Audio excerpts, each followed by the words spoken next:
Olá, alunos, tudo bem? Estamos aqui para discutirmos, né, a unidade 5, que trata da administração pública brasileira rumo à burocratização.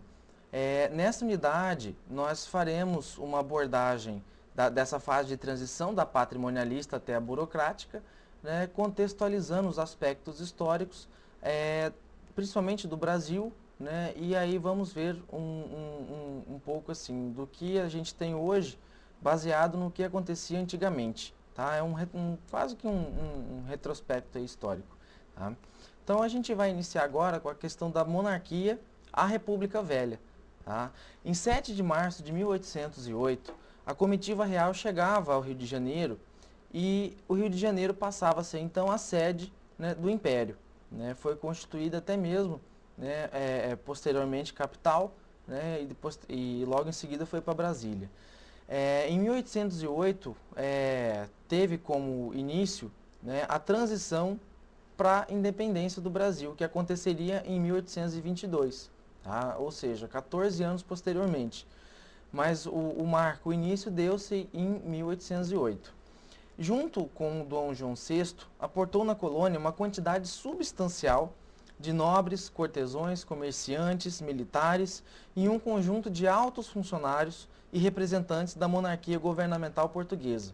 Tá? Então, a partir dessa data de 1808, chegou no Brasil, vindos de Portugal, muitas pessoas de, assim, digamos, considerados de alto escalão na época. E eram pessoas assim que de certa forma eram problemáticas no seu país de origem e que veio para o Brasil por uma forma de ajudar na colonização, né, e também resolver problemas políticos internos de Portugal. Tá?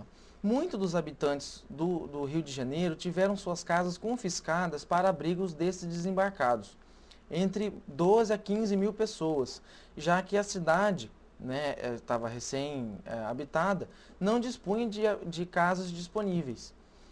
Cerca de 2 mil pessoas, né, 2 mil proprietários, tiveram suas casas confiscadas sem nenhuma forma de indenização que compensasse ou que auxiliassem eles. Tá? As casas, ditas de certa forma eleitas, né, escolhidas para serem o abrigo dessas pessoas que vinham de fora, que seriam confiscadas pela corte, recebiam um carimbo de PR, né, que significava príncipe regente. Mas esse carimbo ficou conhecido entre as pessoas como põe-se na rua. Tá? Então as pessoas tinham essa marcação nas casas e elas já sabiam que a sua residência seria tomada pela corte e ela não seria compensada de nenhuma outra forma. Ela simplesmente teria que procurar um outro abrigo na casa de um parente ou erguer, né, uma nova casa, uma nova habitação num outro espaço. Essa prática foi um ícone também do patrimonialismo e gerou fartos descontentamentos dos moradores locais. Né? Pois pensem vocês, você tem a sua casa, você batalha, constrói, é uma época difícil, né? E aí com o passar do tempo, simplesmente você recebe um comunicado dizendo que você deverá, né, sair da sua casa porque vai servir de abrigo para outras pessoas. Né? Então, pensem bem, você terá que sair, não é nem ceder o espaço para morar junto. Tá? O rei apressou-se em organizar o seu corpo ministerial por meio da criação de algumas pastas para auxiliar na gestão. Por quê? Ele precisava aumentar a arrecadação para ostentar o luxo e com isso ele precisava organizar-se de uma melhor maneira para que ele pudesse ter uma gestão um pouco mais eficiente, tá? Porque nessa época, como havia muito essa confusão do bem público com o bem privado, então era necessário com que o rei pudesse, né, o monarca, né, a corte pudesse se organizar para que conseguisse delegar algumas funções, e aí a gente já começa a ver a primeira prática da burocracia, que é a descentralização, né, e foi criada então as pastas de negócio da guerra estrangeiro. Então, ela servia para essas relações diplomáticas, defesa de território, até mesmo expansão de mercado. Marinha, né, trabalhava em conjunto na questão da guerra do estrangeiro e também das exportações e importações e defesa da margem, né, litorânea. A fazenda, principalmente para a efetivação da arrecadação dos tributos, e interior para que houvesse essa expansão, essa colonização de interior e para que houvesse equipes qualificadas na busca de expansão de território, descoberta de riquezas, né, sejam naturais ou minerais. Então estava dada a partida para o emprego público abrigar tanta gente que veio aqui para o Brasil. Então nessa fase que a gente começa a notar a questão dessa expansão empregatícia, né, que teve no Brasil, esse inchaço da administração pública veio decorrente dessa fase. Dom João VI também foi responsável por várias medidas administrativas que marcaram a sua permanência por 13 anos no Brasil. Tá? Entre as principais estão a abertura dos postos às nações amigas, principalmente fala nações amigas, mas é o Reino Unido, né, como papel principal a Inglaterra, fundação do Banco do Brasil, permissão para o exercício da atividade de cunho industrial, que até então as atividades de cunho industrial era restrito apenas à corte, né? Criação da Academia Militar e da Marinha, entre outros, construção de 2 escolas de medicina, instituição da imprensa real, e a declaração, né, do Brasil como Reino Unido a Portugal e a Garbes em 1815. Né? Então, como se o Brasil fosse uma extensão territorial de Portugal, ok? E a vinda de Dom João VI para o Brasil foi um marco importante na nossa história, uma vez que propiciou a elevação de colônia a Reino Unido, né, e sede da corte. Tá? Então, o Brasil ele teve já esse avanço, digamos assim, político de Estado, tá? E foi revogada a proibição para a exploração da atividade manufatureira, tá? Que era um ato vigente desde 1785. Onde surgiu a emergência da atividade industrial a partir da exploração de minério de ferro. Então, a partir do momento que revogou-se, né, que proibiu a proibição da exploração da atividade manufatureira, né, você começou a ter uma real necessidade, né, você começou a ter uma expansão da atividade industrial. Tá? Fora desenvolvida a partir de 1818, uma política de atração de imigrantes europeus, tanto para o desenvolvimento de atividades agrícolas, como também para as artes e as ciências. Entretanto, em termos de gestão pública, as práticas continuavam vinculadas ao patrimonialismo. Não se verificou, desse modo, avanço no sentido de readaptar o sistema monárquico patrimonial de governo à ex-colônia que fora promovido a reino. Tá? Isso porque o eixo da política era o mesmo, secularmente fundido em um reino que deveria servir à camada dominante. Então, apesar de, dentro da administração patrimonialista, a gente já começar a identificar alguns fatores de transição, até mesmo a burocrática, ainda está um pouco cedo para falar cedo assim, quase 100 anos para a gente começar a falar em burocrática, mas a própria ocasião, né, de inchaço de servidores, má gestão de recurso, ineficiência de arrecadação, né, preocupação com a defesa do território, preocupação com aspectos legais, a gente já começa a notar, né, que o próprio meio com que a colônia, o reino era envolvido, passou a exigir uma certa necessidade, uma certa demanda, né, por essa burocratização. Em 26 de abril de 1821, Dom João VI retornou a Portugal, que nessa época vivia transformações políticas. Né? Então, nessa época acontecia a Revolução Liberal do Porto, onde havia destituído o governo português e o regente inglês, bem como expulsado tropas napoleônicas. Tá? Então, Dom João VI teve que voltar a Portugal, porque lá estava passando por um momento assim meio que de crise, principalmente política, né? E aí ele teve que voltar lá para assim, acudir, digamos assim. Tendo sido vitoriosa a Revolução, uma junta provisória assume o governo e exige o retorno imediato de Dom João VI. Tá? Então, como lá deu certo, eles queriam que voltasse, né, para continuar governando aqui o Brasil. Como foi ousada, né, uma proposta de recolonização em Portugal não previa nem mais um governo central no Brasil, mas sim a divisão de seu território em algumas províncias, dotadas de certa autonomia, sendo seus governantes militares indicados pela corte de Portugal. Tá? Então havia já uma demanda de divisão, tá? Não só um único governo central, mas você dividir em províncias, em espaços, né, provincianos, e seriam governados pelos militares, que seriam indicados pela corte de Portugal. Então, quando Dom João VI foi, né, quando ele deixou o Brasil para ir para Portugal, o seu filho Dom Pedro, né, Dom Pedro I, assumiu como príncipe regente. Tá? As cortes constituintes portuguesas também passaram a exigir o retorno de Dom Pedro I para Portugal. Tá? Por quê? Porque lá também demandava, né, de um certo comando, estavam carentes de comando e de poder. A proposta de retorno à situação de colônia de Portugal, bem como a possibilidade de ser forçado a deixar o Brasil, criaram um impasse político, cujo resultado foi o famoso Dia do Fico, em 9 de janeiro de 1822. Né? Então, o que foi o Dia do Fico? Dom Pedro I, ele desobedecendo ordens explícitas para o seu retorno a Portugal e amparado, né, por um abaixo-assinado aí composto de 8.000 assinaturas, né, pedindo a sua permanência. Né? Então, por conta desses fatos aí, desse documento, ele decidiu permanecer no Brasil. E aí esse dia ficou conhecido como Dia do Fico. Tá? Pouco tempo depois, né, mesmo no Dia do Fico, em 7 de setembro, né, foi proclamada a nossa independência, né, por Dom Pedro I, a independência do Brasil, né, de Portugal. Então, assim, o Brasil vivenciou seu regime monárquico de governo independente de Portugal até 1889, ou seja, durante 67 anos. Tá? Então, o Brasil foi comandado por Portugal durante esse período, tá? Com constituição mesmo de corte, né? Monarquia, tal, administração patrimonialista, e Dom Pedro I, né, resolveu ficar e declarar essa independência, separar o Brasil de Portugal. Tá? Então, Dom Pedro I, em ato autoritário, outorgava ao país uma Constituição. Tá? O que era outorgar? Ele impunha, era imposto, essa Constituição.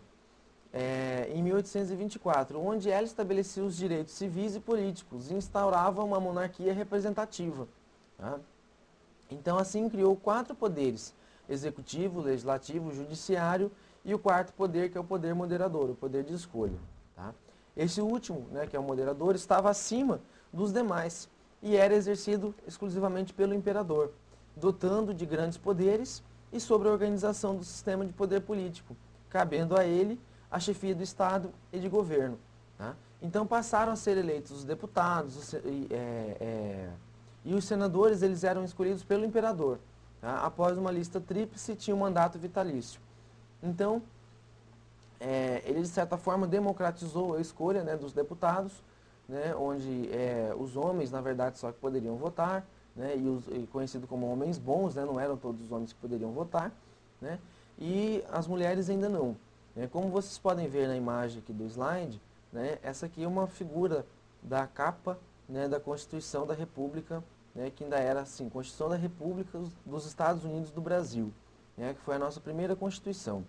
Tá? Ela foi outorgada, foi imposta, né, não foi discutida, né, mas já era um início, né, da questão da democratização, tá, das políticas no Brasil.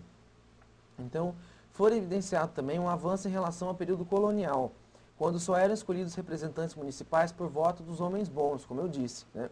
Esses homens bons eram aquelas pessoas assim ricas, donos de terra, donos de indústria, tá? Aquelas pessoas assim que eram considerados os caras ricos, que realmente detinham aquele poder. Né? E sendo permitido a outros segmentos da sociedade exercer o direito ao voto, excetuando-se as mulheres, os escravos e os analfabetos. Tá? Então, desse modo, as eleições continuaram demonstrando a fragilidade da participação do povo na escolha de seus representantes e agravando também o poder de manipulação dos seus resultados por pressões e interesses de fazendeiros, tá, nas zonas rurais e de outros segmentos da sociedade na zona urbana emergente. Tá? Então, por mais que era um voto, né, participava, assim, de certa forma, começava a existir uma democracia, mas mesmo assim não atingia todos, atingia o quê? 15, 20% da população, né? Porque 50% era mulher. Né? Aí a gente pode jogar em uns 20 a 30%, né, praticamente aí, entre analfabeto e escravo. Né? Ou quando não era mulher, analfabeta e escravo. Né? Então tinha tudo isso. E aí essas pessoas eram impedidas de votar. Tá? Por quê? Porque não eram considerados homens bons.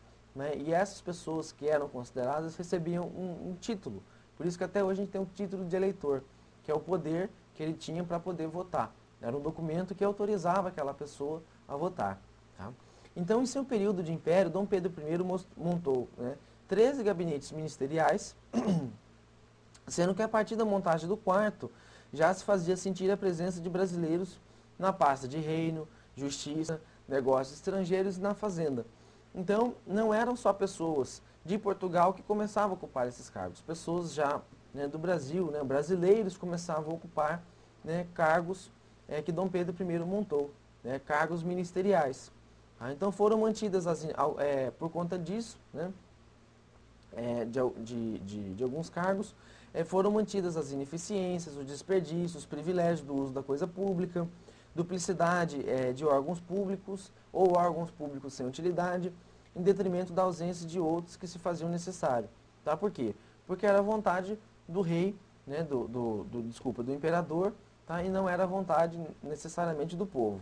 Tá? Então, em 1831, pressionado por revoltas internas e pela necessidade de assumir o governo de Portugal, Dom Pedro I deixa como sucessor seu filho, Dom Pedro II. Tá? Porém, dada a sua menoridade, o país passa a ser governado por regências até 1840, né? Ou seja, até 9 anos depois, quando declara sua maioridade aos 14 anos e este assume o comando do governo. Né? Foi conhecido aí, né, todo mundo já deve ter ouvido lá na história, como golpe da maioridade. Né? Então, ele foi declarado como maior, mas na verdade ele tinha apenas 14 anos. Né? Então, o patrimonialismo e estamento continuam a ser as marcas da administração pública nesse novo período. Tá? Então, a gente ainda vê esses traços, tá, do patrimonialismo, muito forte do patrimonialismo e dos estamentos, né, nesse novo período de império, né, digamos assim, do Brasil. O segundo reinado findou em 15 de novembro de 89, com a derrubada da monarquia e a instauração da república no Brasil, tá? Por meio de um levante militar resultante de pressões internas contra o regime monárquico. Tá? Então, liderado pelos militares, o regime republicano era instaurado no Brasil, tendo como primeiro presidente Marechal Deodoro da Fonseca, como vocês podem ver aí na imagem, tá, do slide. Então, Marechal Deodoro da Fonseca, né, ele proclamou, né, instaurou a República no Brasil, acabando, né, com a monarquia, tá, com a corte, o comando da corte e o império. Tá? Então, contudo, mais uma vez o povo ficou à margem desse processo, cabendo o movimento das elites com forte base na oligarquia rural, né, forçar o fim da monarquia no Brasil.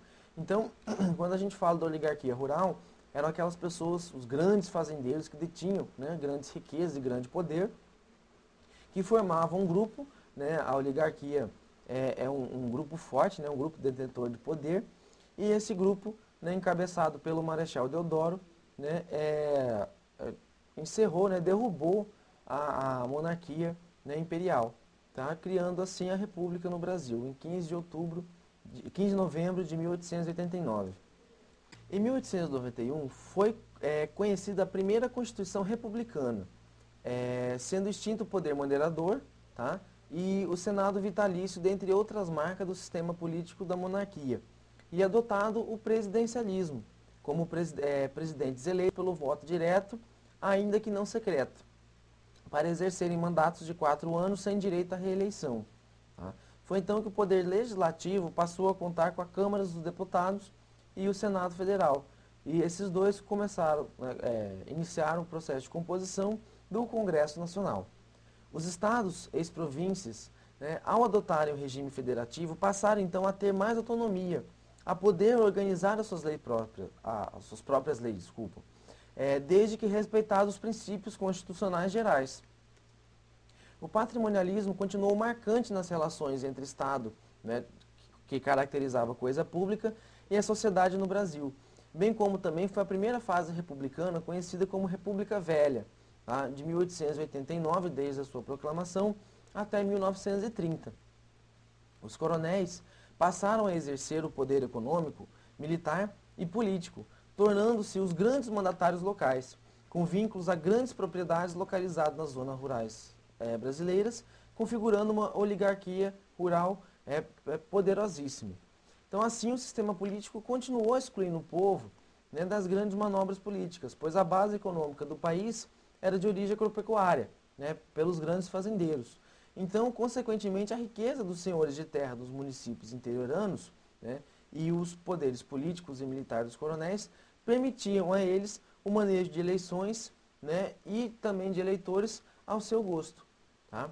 Assim, né, esses fazendeiros conseguiam manipular as pessoas e conseguiam se eleger governadores, né, que em troca, né, em um círculo, né, digamos aí, vicioso, outorgavam a eles poderes quase absolutos em níveis municipais, reproduzindo aí as práticas patrimonialistas na gestão pública. Né? Então, o coronelismo também deixou como herança a prática patrimonialista do clientelismo, né? Ou seja, a existência da dependência de relação entre dominantes e dominados, na qual o coronel passa a ser o provedor de todas as coisas, né? O protetor, né, das pessoas desprotegidas, aquele né, assim, organiza um grupo, que coordena um grupo de pessoas que vive do favor desses coronéis. Né? Em troca, essas pessoas que dependem desse favor retribuem com a fidelidade do voto conhecido como voto de cabresto. Tá? Então vocês podem, até coloquei um desenho aí, uma imagem, né, representando aí um coronel, né, com um voto de cabresto. Então, assim, alguns eram realmente obrigados, né, a votar por pressão mesmo, se não votava, tinha ameaça até de morte, e outros não, porque dava um presentinho, davam, né, como até pouco tempo atrás acontecia, né, dentadura, óculos, cesta básica, né, e com isso criava essa relação, né, de dependência. Ah, vou votar no fulano porque o fulano vai me ajudar, né, e aí os eleitores pensavam no melhor para si e não no melhor no coletivo. Tá? E também, muitas vezes, né, eram trabalhadores da própria, algumas vezes até da própria terra, né, mas que detinham certo, detinham o poder de voto, mas com isso ainda eram obrigados a votar, né, por conta até mesmo da questão da obrigação dos coronéis, tá? Da imposição dos coronéis. Assim, o poderoso manda, protege, né, e provê. Tá? O dominado, né, como que aí bestializado, como a gente chama, né, como que bitolado, né, como, né, sentido assim mais irracional do que racional, obedece e agradece o favor, né, totalmente subjugado, sem realmente pensar naquilo que ele tá acontecendo com ele. Então essa relação acabou legitimando o poder do mandante, né, do coronel, né, ou do grande fazendeiro, em ocupar todos os espaços de poder, inclusive aqueles do Estado, né, até mesmo da gestão do Estado, confundindo, né, o Estado como coisa pública, né, com o seu patrimônio privado. Então, como né, que é o coronel, né, o cara lá da oligarquia, né, o fazendeiro, né, a pessoa que detinha o poder, era eleito, então ele sentia que ele podia fazer de tudo, né, com a terra pública, com a coisa pública, com os bens públicos. Tá? Então ainda continua tendo essa confusão entre a coisa pública e a coisa privada. O fim da República Velha foi anunciado em 1930, marcando um período ímpar de rompimento com a velha ordem na administração pública no Brasil. Então agora vamos tratar da burocratização mesmo. Né? Nós já fizemos uma introdução, né, para saber como chegou o patrimonialismo até ela. Vamos agora iniciar na burocratização, que perdurou mais ou menos aí de 1930 até 1985. Na verdade, assim, 85 é uma data assim, aproximada. Né? A partir dessa data a gente começou a ver traços do gerencialismo. Tá? Mas assim, até hoje a gente consegue identificar em alguns setores alguns traços ainda da burocratização. Tá? Então o coronelismo foi decisivo na República Velha pelo que se chamou de política de governadores. Tá? Por esse acordo, os estados elegiam representantes legislativos em suas assembleias que apoiavam politicamente o governo federal, garantindo aos dois poderes, né, o regional e o central, o exercício de governo sem oposições. A base era mantida pelos coronéis em seus domínios, né, conhecido como currais eleitorais, né, devido ao voto aí de cabresto. Aí o tripé, o município, estado e poder central, foi o que garantiu durante a República Velha a chamada política do café com leite. Tá? O que era essa política do café com leite? Né? Os governadores, né, os chefes dos poderes, se revezavam, principalmente o poder central. Né? Ora era de São Paulo, que era um produtor de café, ora era de Minas Gerais, que era um grande produtor de leite. Então, por isso que foi conhecido como política do café com leite. Tá? Porque São Paulo produzia café, Minas Gerais leite, e eles se revezavam no poder. 4 anos era escolhido alguém de São Paulo, né, e Minas soltava um nome assim bem ruim, né, para perder mesmo. Nos outros 4 anos era Minas Gerais, que soltava um nome bom, e São Paulo soltava um nome ruim. Tá? Esse predomínio do poder oligárquico rural, né, que configurava uma administração pública com fortes marcas patrimonialistas, terminou em 1922, dada a erupção de vários movimentos contestatórios. Tá? Então, e também por conta da crise econômica mundial em 1929, que levou à derrocada, né, a economia cafeeira, juntamente com ela a elite produtora rural. Então, em 1929, né, teve o quebra da Bolsa aí de Nova York, logo logo vou mostrar uma imagem para vocês, né, e com essa quebra, né, o que aconteceu? O que gerou essa quebra? Como o café era um produto, né, que tinha assim, um baixo custo e um alto valor de revenda, todo mundo passou a produzir café. Produzir café, produzir café, produzir café, e ninguém produzia outra coisa a não ser café. Então chegou um certo ponto, né, a lei da oferta e da procura, que a oferta era tanta, né, que não tinha tanta procura. Né? Mesmo em outros países, mesmo através do comércio marítimo, né, você não tinha tanta procura por café. E isso acabou derrubando muitos preços, né, e aí acabou quebrando, né, a Bolsa de Nova York. Por quê? Porque ela ficou sem dinheiro para girar. Né? O estoque que tinha lá de produtos para serem comercializados, né, foi cada vez mais derrubando o preço, e chegou a um certo ponto que ela praticamente quebrou. Né? Por que quebrou? Porque você não circulava mais o dinheiro travou. Tá? Então, uma das maiores crises econômicas capitalistas até então vivenciadas em nível mundial. Tá? Essa crise durou até a Segunda Guerra Mundial, tá? Até meados aí do século XV. Tá? Então, como vocês podem ver aí na imagem, né, uma reportagem, né, do jornal London Herald, né, da Wall Street Crash, né, Wall Street quebra. Tá? Então, né, o que fazemos agora? Né, terça-feira negra na América. Né? Então, né, uns colocaram terça, outros colocaram quinta, então, né, cada jornal, conforme a notícia não vinculava, né, a notícia não veiculava, melhor dizendo, de forma rápida, então cada dia colocou como um dia negro desse dia. Tá? Mas só para vocês terem uma ideia. Então, e o golpe final contra a oligarquia rural foi a eleição em 1930 do presidente Júlio Prestes, né, que era paulista, apoiado pelo seu antecessor, que era o Washington Luiz, desagradando as elites de Minas Gerais, que contavam com a vez de um presidente mineiro. Tá? Então, derrotado nessas eleições, o candidato Getúlio Vargas, né, se unindo às elites mineiras, organizou a revolução conhecida como a Revolução de 1930.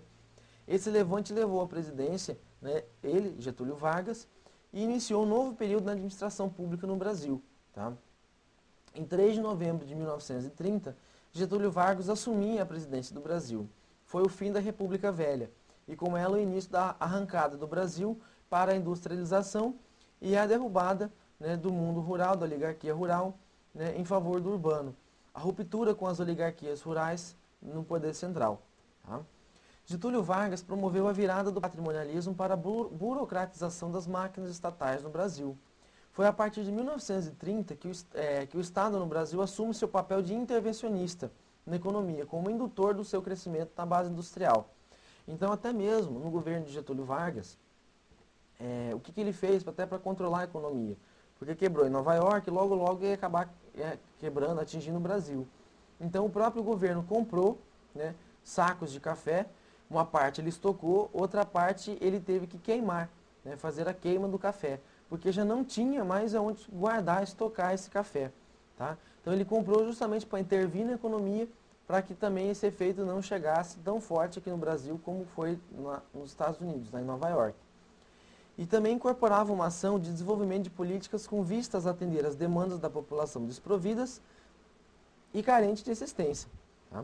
Então, o Estado tornou-se moderno no sentido de que passou a adotar princípios baseados na racionalidade legal, tá? Configurando o que se pode chamar de administração pública burocrática. Então, ele é moderno porque ele passou a se basear no amparo legal, em leis, em resoluções, em decretos, tá? Que aí sim passaram a normatizar, né, algumas situações e caracterizando aí sim a burocracia, que a principal característica é a questão legal, tá? A questão racional. É você ter parâmetros para você tomar decisões. Então surge a importância de adotar princípios técnicos universais da gestão pública, bem como formar quadros profissionais competentes pertencentes às carreiras específicas das máquinas estatais. Tá? Então uma iniciativa das mais marcantes foi a criação do Conselho Federal do Serviço Público, em 1936, e também, né, no Departamento Administrativo do Serviço Público, o DASP, tá? Órgão que ficou responsável pela concepção, condução e execução das mudanças pretendidas, o que representou a afirmação dos princípios centralizadores e hierárquicos da burocracia clássica. Então, como toda parte de transição, principalmente aí cultural e legal, você precisa de um órgão que auxilie, né, um colegiado, né, um grupo, um departamento, um setor que auxilie nessa transição. E essa transição, né, foi através do DASP. Tá? Por quê?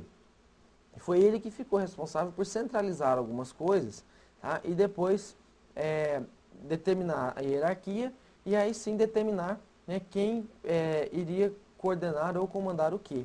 Tá? Via DASP, os conhecimentos relativos à ciência da administração foram introduzidos na administração pública. A profissionalização das máquinas estatais, planos organizacionais de pessoal e operacional.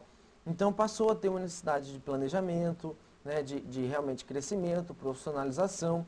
Não dava mais para viver de improviso, de jeitinho. Tá? Então passou a ter uma necessidade de planejamento para essas organizações. Entretanto, se a burocratização permite a profissionalização, ela, por outro lado, ela também permite o fortalecimento exacerbado do poder, né, detentores de alguns cargos, né, de algumas pessoas que detinham altos cargos nas máquinas burocráticas públicas, dado o seu alto grau de conhecimento técnico e dada a posse de informações.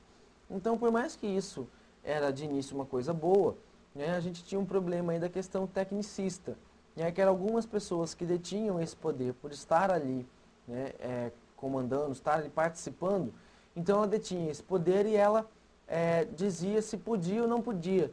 Né? Então, às vezes você tinha uma determinada situação que era só aquela pessoa que sabia se podia ou não, porque como ela criou a regra ou ela ajudou a participar da criação da regra ou da lei, então, às vezes era feito de uma certa forma que dava duplo sentido e esse duplo sentido beneficiava alguma determinação, ou alguém, ou alguma coisa. Tá? Assim, surgem os tecnocratas, ou a tecnocracia pública, isto é, um grupo de funcionários que passava a agir como descolados da política com P maiúsculo.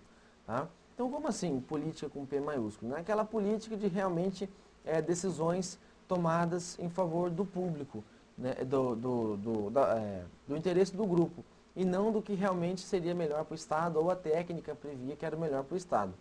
Os tecnocratas desenvolveram um círculo vicioso, nocivo, que dificultava a participação dos diversos segmentos da sociedade civil sobre as ações estatais.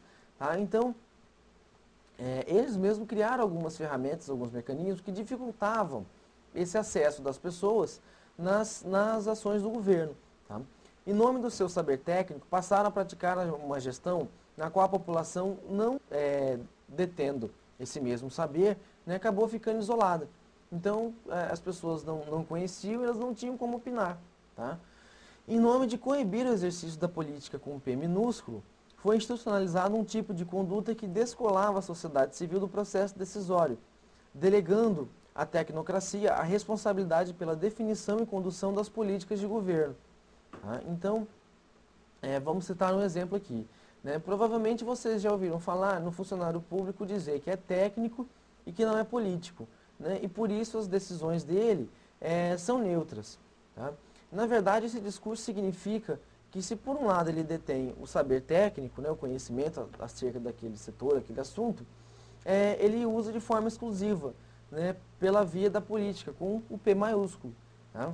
E se por outro lado, né, isso é bom, né, pode significar também, se isso é bom para ele, por outro lado pode significar também algo ruim. Por quê?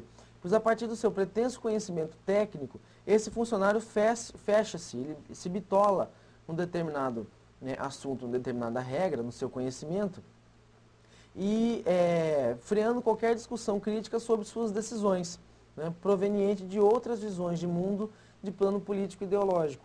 Então ele não fica aberto para discussão, ele fica sempre bitolado naquilo, entenderam?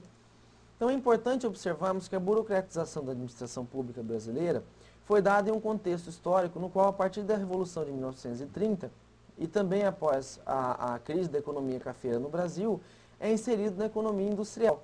Tá? Passa a ter uma real necessidade da vinda de indústria, do crescimento da indústria aqui no Brasil, porque a área agrícola já não está mais fazendo tão forte como era antigamente. A urbanização era um fenômeno cada vez mais crescente, tá? Que era o êxodo rural. As pessoas já não estavam mais encontrando condições no campo, estavam indo para a cidade à procura de emprego, tá? Fazendo com que o Estado tivesse que agir de forma mais intervencionista, como agente indutor de um novo pacto de desenvolvimento econômico e social. Tá? Podemos afirmar que essa burocratização não foi dada ao acaso, mas sim vinculada a novas exigências de um país que estava passando por grandes transformações. Iniciada por Getúlio Vargas, tivemos ainda uma experiência marcante na gestão de Juscelino Kubitschek, em 1956 a 1961, na qual a visão de planejamento governamental foi fortalecida por meio do conhecido ambicioso Plano de Metas, que tinha como objetivo fazer o Brasil crescer 50 anos em 5. Então, Getúlio Vargas, né, ele ficou conhecido, esse bordão dele, né, dos 50 anos em 5, por quê? Passou, né, como a questão do planejamento ficou cada vez mais importante dentro da administração pública, passou a ter a necessidade de planejar mais. E ele planejou, ele se planejou, ele forçou avançar o Brasil 50 anos, né, em 5 anos. Né, e muitos, né, consideram que realmente ele conseguiu esse avanço. Tá? Porque foi um dos primeiros presidentes que realmente assim, deram a cara a tapa, né, fizeram um planejamento, executaram, controlaram e procuraram cumprir ao máximo as metas estabelecidas. Em 61, tomou posse como presidente do país João Goulart, né, o Jango.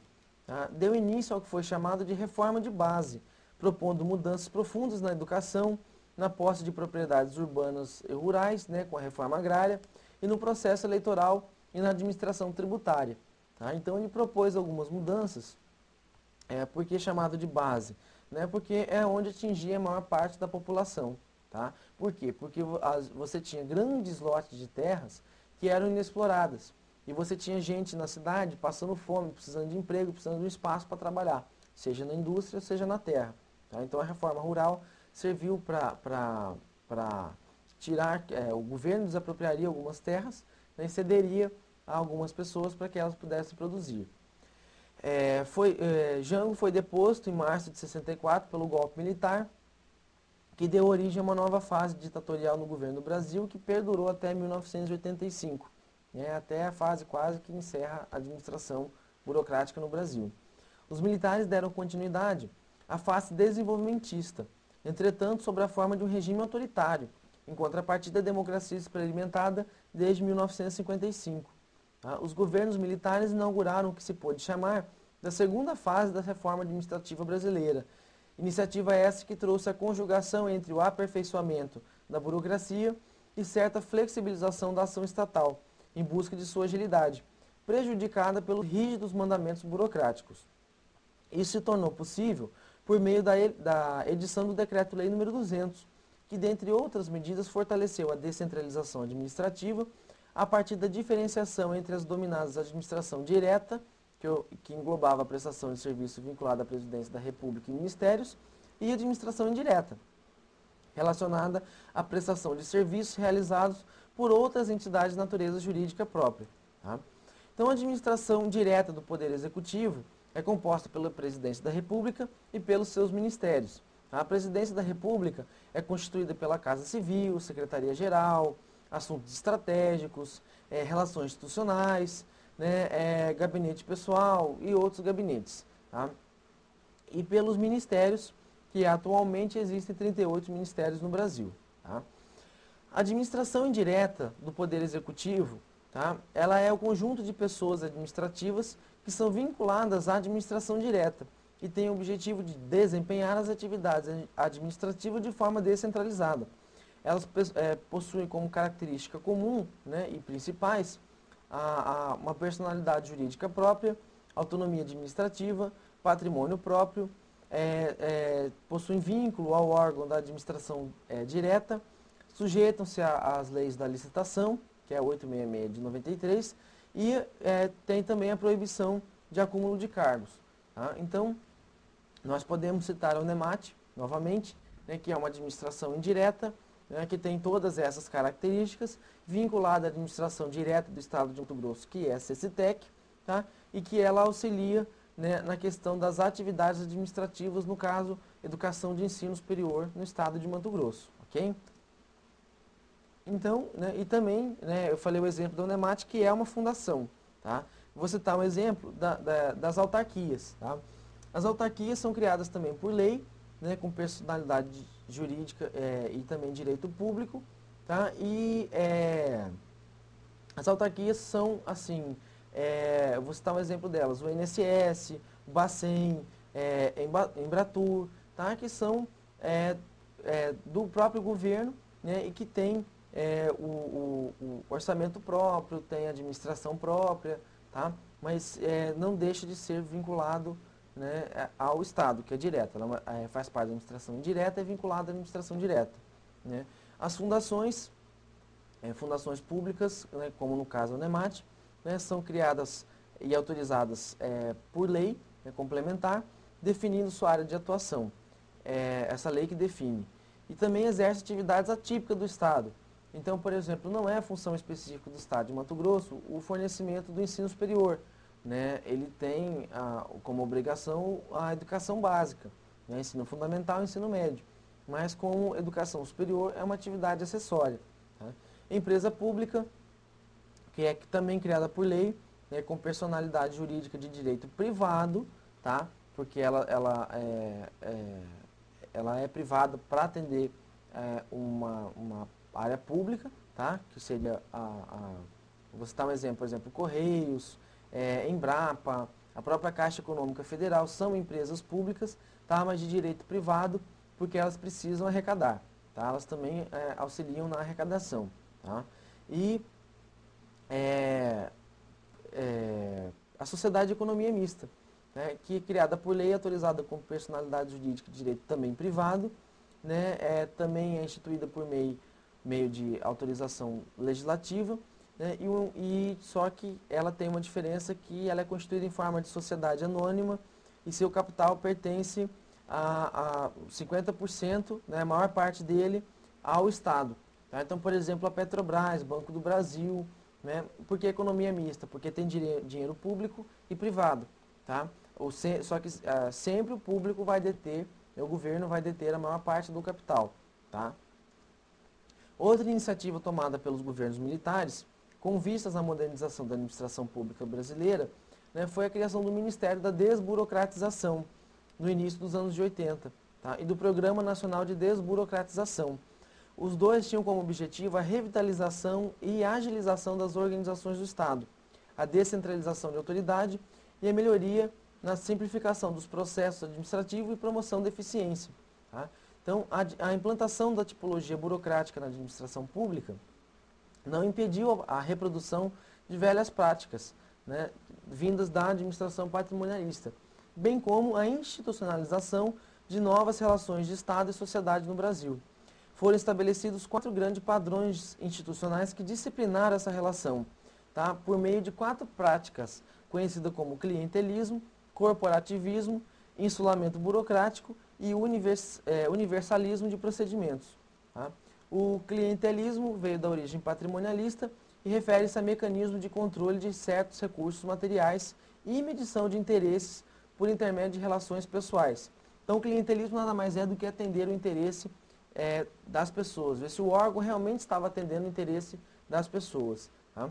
O corporativismo envolve a mediação de interesses via instrumentos formalizados, tá? Cujos agentes são representativos de determinadas categorias. Tá? Então, o universalismo, né, de procedimento, ele referia-se ao conjunto de regras e de ações que garantiam a impessoalidade. Então, tudo era feito não para beneficiar a mim, mas para beneficiar a todos.